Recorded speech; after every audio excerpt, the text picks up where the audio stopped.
नमस्कार दोस्तों, आज फिर से हमारे चैनल में आप सभी का हार्दिक स्वागत है। आज का हमारा वीडियो है जहाँ चाहो वहाँ राह पर एक प्रेरणादायक कहानी। दोस्तों इस पर मैं पहले भी वीडियो बना चुका हूँ, लेकिन कुछ ही हटके है। चलिए स्टार्ट करते हैं और आगे आपको बताता हूँ। दोस्तों आज के समय में हर कोई कुछ ना कुछ करके आगे बढ़ना चाहता है, लेकिन उनके लिए सही प्लेटफॉर्म क्या होगा ये डिसाइड नहीं कर पाते हैं। इसी वहाँ में उसकी ज़िंदगी निकल जाती है। मैं खास करके ये वीडियो उन्हीं दोस्तों के लिए बनाए हैं जिनके अंदर कुछ करने का जज्बा हो और वही इस वीडियो को देखें, इस पर अमल करें तो गारंटेड है कि 100% सक्सेस होंगे। ये मेरा आपसे चैलेंज है दोस्तों। चलिए आगे बढ़ता हूँ। दोस्तों हमने हर जगह पर कंप्रोमाइज़ करना सीख लिया है, लेकिन अब कंप्रोमाइज़ नहीं करना है। इस वीडियो का टाइटल है जहाँ चाहो वहाँ राह। इसका से सीधा शाब्दिक अर्थ होता है कि इसके अंदर का आत्मविश्वास को जगाना और सोचने का नज़रिया बदलना। आपको कुछ अलग करना है, इसलिए सबसे हटकर कुछ अलग सोचिए। सफलता खुद ब खुद आपके लिए रास्ता बनाएगी और सफलता आपकी कदम चुमेगी, लेकिन आपको इसके लिए दृढ़ संकल्प लेना होगा। इसके बोलते हैं सेल्फ डिटर्मिनेशन, और एक एक्शन प्लान बना के उस पर काम करने लग जाना होगा, तभी आगे हमारा रास्ता प्रशस्त हो पाएगा। ठीक है। आप सभी ने एक प्यासा कौवा की कहानी जरूर सुनी होगी। कौवा पानी की प्यास में इधर उधर भटक रहा था। उसने घड़े में पानी भी था, लेकिन घड़े के बॉटम में था, निचले पेंदे में, जहाँ तक उसका कौवा पहुँच नहीं पा रहा था। फिर उसने सोचने का नज़रिया बदला, कुछ करने की ठानी, तो उसे पानी जरूर मिला। क्या नहीं, 100% मिला। इसलिए दोस्तों सोचने का नज़रिया बदलिए, दुनिया अपने आप बदल जाएगी। ठीक है, आप अपने आप बदल जाओगे। नज़रिया आपको बदलना है, सोचने की तरीका बदलना है। ठीक है, तो अगला बात में देखते हैं।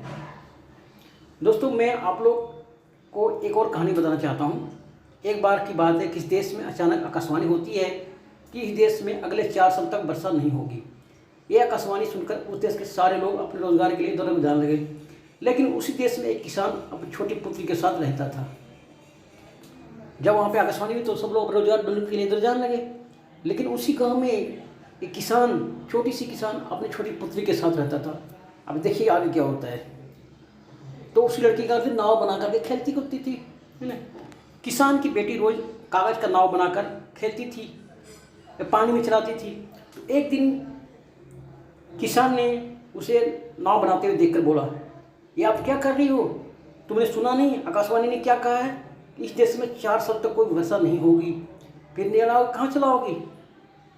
मतलब नाव चला के चलाती थी। तो उसने बोल दिया कि फिर नाव तुम कहाँ चलाओगी? नाव तुम बना रही हो, ये नाव तुम्हारा क्या काम का आएगा? अभी देखिए लड़की ने क्या रिमार्केबल जवाब दिया है। ये बात सुनकर उनकी पुत्री ने जवाब दिया कि बापू, अगर मैं अगले 4 साल तक नाव नहीं बनाऊंगी तो नाव बनाना भी भूल जाऊंगी। इसलिए वर्षा हो या ना हो वो भगवान जाने, क्योंकि वो उनका काम है, लेकिन मुझे मेरा काम करने दो। उस छोटी सी बच्ची की बात में दम था कि वर्षा होगी ना होगी ऊपर वाले का, भगवान पे डिपेंड है, पर मैं अपना काम क्यों रोकूँ, मुझे अपना काम करने दो। अब देखिए क्या होता है। इस बात पे उसके पापा पे क्या असर पड़ता है। किसान अपनी बेटी की बात सुनकर पूरा उत्साहित, पूरा एक्साइटमेंट हो जाता है। और उसके अंदर सोया हुआ इंसान जाग जाता है और उसने अपनी पुत्री की तरह ही सोच लगा कि वर्षा करना या करवाना किसी भगवान का काम है। वो अपना करेंगे या नहीं वो जाने, लेकिन मैं एक मानव कुल में जन्म लिया है और मेरा काम है काम करना, तो मैं काम क्यों नहीं करूँगा, है ना। मेरा काम है काम करना, तो मैं क्यों नहीं काम करूँगा? वर्षा भगवान का काम है, वो करेंगे नहीं करेंगे वो जाने, लेकिन मैं अपना काम जरूर करूँगा। और अगर मैं 4 साल तक अपने खेत में हल नहीं चलाऊंगा तो मैं हल चलाना ही भूल जाऊंगा। एक किसान सोच रहा है कि अपने खेत में अगर 4 साल तक हल नहीं चलाऊंगा तो मैं हल चलाना ही भूल जाऊंगा। फिर किसान उठता है और अपने बैलों को लेकर और हल को लेकर अपने खेत की तरफ चल पड़ता है। दोस्तों फिर थोड़ी सी पंक्तियाँ सुन लीजिए, फिर आगे और कहानी आगे बढ़ाते हुए। ये पंक्ति आपने जरूर सुनी होगी, कुछ काम करो कुछ काम करो, जग में रहकर कुछ नाम करो। ये किसी बहुत प्रसिद्ध कवि का है। ठीक है, अगला पार्ट में देखते हैं। फिर जब वो किसान गली में से होता हुआ जा रहा था, उसे दूसरा किसान मिल जाता है और उसे बोलता है कि भाई तुमने तो आकाशवाणी नहीं सुनी क्या? अगले 4 साल तक वर्षा की एक बूंद ही नहीं होगी यहाँ पे, फिर खेत जोत कर क्या करेगा? तो पहला किसान ने दूसरे को जवाब देता है कि भाई वर्षा करना इन भगवान का काम है। वो अगर 4 साल तक वर्षा नहीं करेंगे वो वर्षा करवाना भूल जाएंगे, और अगर तुम 4 साल तक हल नहीं चलाओगे तो हल चलाना भूल जाओगे, है ना। ये अगर तुम 4 साल से हल नहीं चलाओगे तो हल चलाना भूल जाओगे और भगवान वर्षा नहीं वर्षा करना भूल जाएंगे। ठीक है, फिर देखते देखते मतलब उसके अंदर भी जग गया तो वो भी आ गया। फिर देखते देखते पूरा गांव चल पड़ता है खेतों में काम करने के लिए। अपने पूरा गांव हल बैल वगैरह, फिर पूरा गांव में झुंड जैसा हो जाता है। यह दृश्य आकाश से भगवान देखकर चकित हो जाते हैं। ये दृश्य भगवान ऊपर आकाश से देखते कि 4 साल तक वर्षा नहीं होगी, मैंने आकाशवाणी की है, फिर भी किसान लोग खेती करने क्यों जा रहे हैं। यह उत्तर जानने के लिए भगवान व्याकुल हो गया और पृथ्वी पर एक देश में आ गया और एक किसान से पूछा, भाई आपने आकाशवाणी तो सुनी होगी कि अगले 4 साल तक वर्षा नहीं होगी, फिर खेत में क्यों जा रहे हो। तो उसने भगवान जो भेष रखा है उससे बोला कि वर्षा होगी या ना होगी वो भगवान का काम है और हल चलाना मेरा काम है, मैं अपना काम कैसे छोड़ सकता हूँ। 4 साल में तो हल चलाना ही भूल जाऊँगा। क्या जवाब दिया उसने, तो भगवान का काम है, वो अपना काम करे ना करे, मैं अपना काम क्यों छोड़ूंगा भाई। फिर देखते आगे क्या होता है। यह जवाब सुनकर भगवान भी सोच में पड़ जाते हैं कि वर्षा करवाना हमारा काम है, इसे मैं कैसे छोड़ सकता हूँ। कहीं मैं वर्षा करवाना भूल जाऊँ तो फिर उसी समय बादल छा जाते हैं, चारों तरफ भरपूर बारिश होने लगती है। फिर सारे किसान खुद से गदगद हो जाते हैं। दोस्तों, इससे आपने क्या सीखा। इस कहानी की सोच बदलो तभी जग बदलेगा और हमें अपना काम पूरी लगन मेहनत से करते रहना चाहिए, है ना।